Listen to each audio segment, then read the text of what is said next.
SIBO diet and fruit. When I eat fruit, I feel bloated, I have cramps and I can't sleep. What can I do? Hey gut feelers, this is Peggy Schimmer here from peggyschimmer.com, and today we're gonna answer a question that I get very often about SIBO and fruits. In this video I love to share with you 3 tips what you can do if you want to include fruits in your diet, which I highly recommend you, and you suffer from SIBO, from IBS or other gut issues. Now, from your feedback I got that it's often difficult if you have SIBO and then you start eating fruits. That's why often it's recommended don't eat fruits, they are bad for you, because you get symptoms like cramping, you can't sleep in the night, or you just feel bloated all the time. But this is not because fruits are bad for your body, it's the opposite. Fruits are healing for your body and they help detoxify your body, they kill off bacteria, they are rich in enzymes which help digesting food better, and they contain all the nutrients and vitamins to help heal your intestinal lining. If you want to know more about SIBO and fruits in general, I link you some videos in the end where you can investigate a bit further. Now let's jump right into it. What can you do so you can enjoy fruits again and you can get all the healing power for healing your SIBO symptoms? If you suffer from SIBO, the root cause of this illness is much more than just a bacterial overgrowth in your small intestine. It has to do with a specific bacteria, it's called strep, and it's often a resistant strain of strep which has found a home in all your intestinal organs. So also your stomach, your liver, very likely your lymphatic system, but also of course your colon and your small intestine. And these bacteria, they can travel up and down, they cannot just travel down in the body. And the reason why you get those symptoms when you eat fruit is likely because first we have an impaired liver. Your liver produces certain enzymes that help to deal with fructose and helps to transform this fructose in a form so you can use it, so you can nourish your cells. Now often if people have SIBO, what they also often have, they have a sluggish, impaired liver which is overburdened by all the toxicity in the body, by all the pathogens, and the liver often can't produce enough enzymes anymore. That's why one of the key points to start with healing SIBO and helping you to digest fruits better is to focus on your liver. Focus on cleansing the liver, strengthening the liver. The second time also supporting your stomach, which comes before your small intestine and before your colon. So the further up we go, the more important the things get. Often doctors think that SIBO is just in the small intestine. That's not true, because bacteria can travel up and down the intestinal tract, and often we don't have enough stomach acid, good HCl, which helps destroy this bacteria. So focusing on the liver and focusing on stomach acid is really key here to help you support to heal SIBO and then enjoy fruits again. So what to do? I've got 3 tips for you. The key here is that you need to do them for a longer period of time. I don't know if you have heard me talking about the compounding effect of healing. So first, if you do something for one day, especially if you have a chronic issue like SIBO, you might not see any improvements. But then if you do it again and again, things start building up. And then at day 7, at day 8, things start majorly improving, and that's just because you did the little steps before. So a bit of patience is needed. But here it's also, again, sometimes people see results after 3 days. It really depends on your body and on your overall health status. So first thing, for supporting your liver, killing off SIBO bacteria and also strengthening your stomach acid, there's one magical ingredient, and that's celery.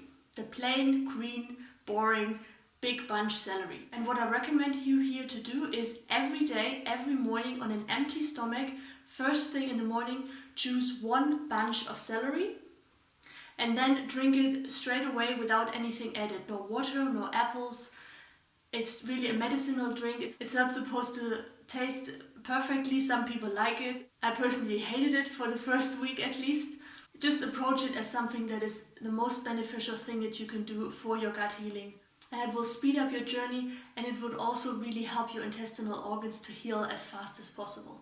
So every morning when you wake up, first thing, choose 1 bunch of celery. It's going to be around 16 ounces or 400 milliliters, depending on how much you can get out of that and how good your juicer is.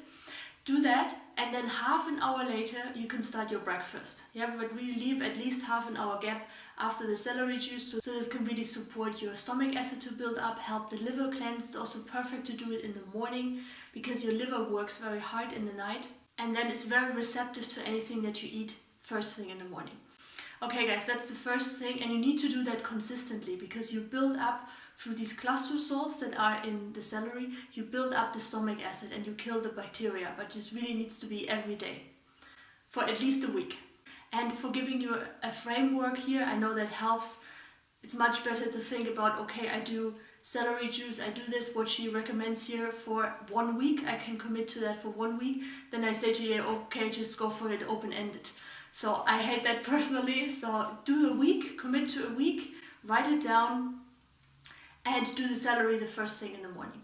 Then second, and this is really, really key important, you can eat all the healing foods that you want, but you're not going to heal SIBO if you don't go for that second step.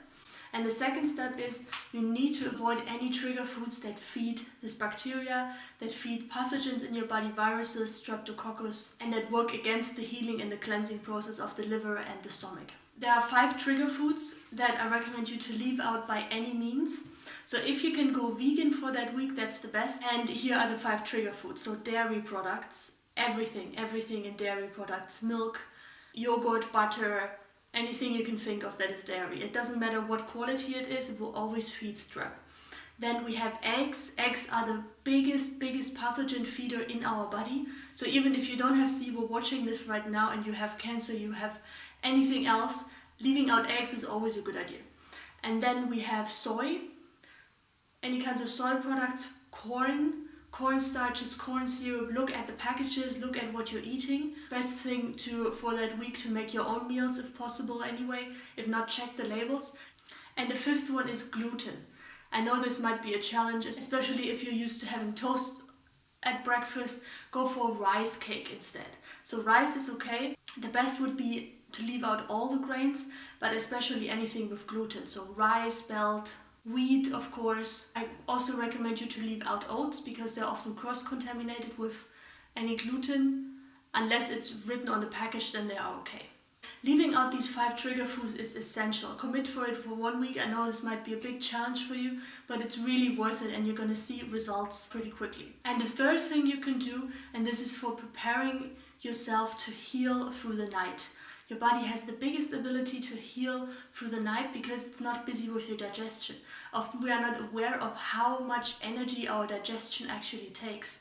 This is why often people, if they are fasting, which I don't recommend you if you suffer from SIBO, by the way, people who fast often have more energy because they are not busy with digesting anything. So the 3rd step is to prepare this cleansing process throughout the night, and this is with cucumber juice. Again, cucumber juice helps to cleanse the liver, to detoxify the liver. It has a different quality than celery. Cucumber is more a cooling agent. It's also great for your brain health, by the way. All the neurotoxins in there that are also produced by SIBO, but also by viruses, and the heavy metals. It draws out these heavy metals and these toxins out of your body, and it just cools down everything. Especially if you suffer from bloating and cramps, this is a great support here. So what to do, depending on the size of the cucumber. If it's a really big size, then choosing one cucumber 30 minutes before you go to bed is enough. If these are like tiny cucumbers, you're gonna need 2. Yeah, so it's the same size as celery.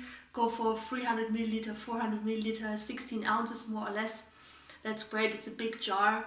And drink that 30 minutes to 1 hour before you go to bed. And for optimal results, drink it on an empty stomach. So try to stop eating like 3-4 hours before you go to bed. And then 30 minutes before it's time for your nighty nap, drink your cucumber juice and know you're going to do your best for your body. You give your body minerals. There's also some healing fructose in there, but not too much. Helps the liver heal, helps to cleanse your intestinal organs, and it's great against SIBO. And I've got one extra for you.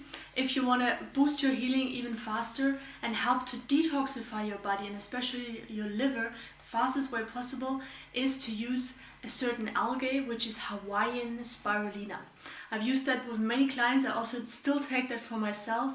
It's a superfood, it's not a supplement. And what it does is whatever you cleanse out through the celery juice, through the cucumber juice, through leaving out these trigger foods, your body will expel toxins from your body, from your liver, from your lymphatic system.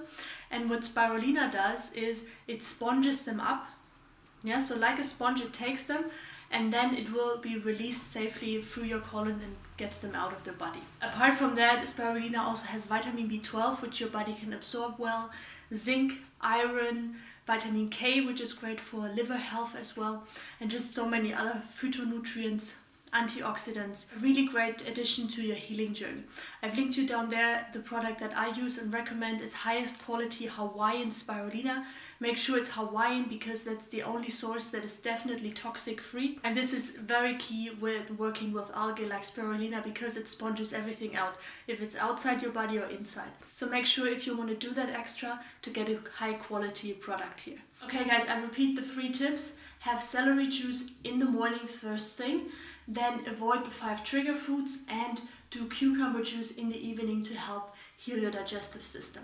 Guys, I love to have your feedback. Try it out for a week. Come back to me, write me a personal email to peggy@peggyshommer.com or here in the comments below so other people can profit from your insights as well. I wish you the best healing you can get. Now, if you want to take this one step further, I created the ultimate guide to start healing your gut within 1 week. I've created a mini video tutorial for you that's for free. You can just go to my website peggyshommer.com and opt in there, become a gut feeler, and you get instant access to that video tutorial which guides you step by step through the process. Thanks guys for watching. If you liked this video, I'm grateful for your feedback if you give me a thumbs up. And I'm looking forward to your feedback. I'll see you in the next video. Have a great day. Bye bye.